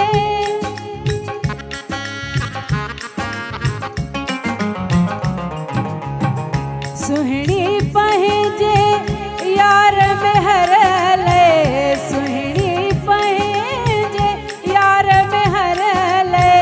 लहरुन विधिया लोड़े हथ जोड़े आयो इश्क मैदान में। लहरन विधिया लोड़े हथ जोड़े आयो इश्क मैदान में। इश्क मैदान में, बिरह मैदान में, इश्क मैदान में, बिरह मैदान में। धंधा दुनिया जा छोड़े हथ जोड़े आयो इश्क मैदान में।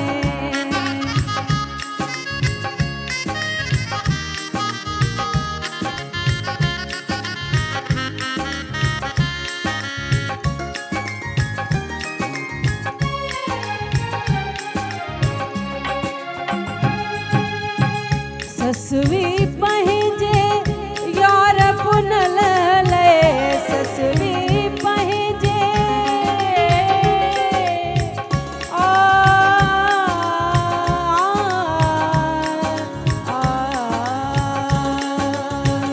ससुवी पंहिंजे वर पुनल ले, ससुवी पंहिंजे वर पुनल ले।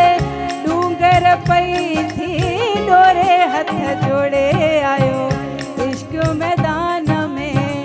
डूंगर पई थी डोरे हथ जोड़े आयो इश्क मैदान में।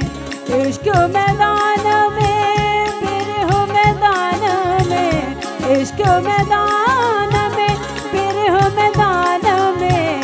धंधा दुनिया जा छोड़े हथ जोड़े आयो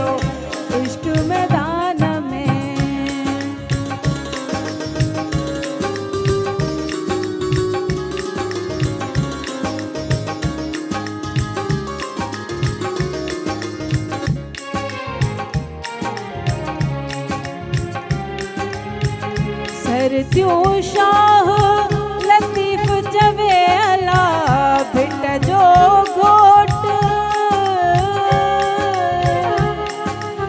लतीफ़ चवे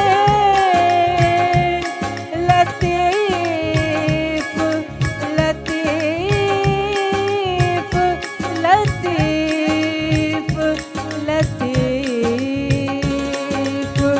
सर त्यों शाह लतीफ़ चवे अला लालो लाल लतीफ़ चवे अला हर का लिखियो पंहिंजो लोड़े हथ जोड़े आयो इश्क मैदान में हर का लिखियो पंहिंजो लोड़े हथ जोड़े आयो इश्क मैदान में इश्क मैदान में बिरहो मैदान में इश्क मैदान में बिरहो मैदान में धंधा दुनिया जा छोड़े हथ जोड़े आयो इश्क मैदान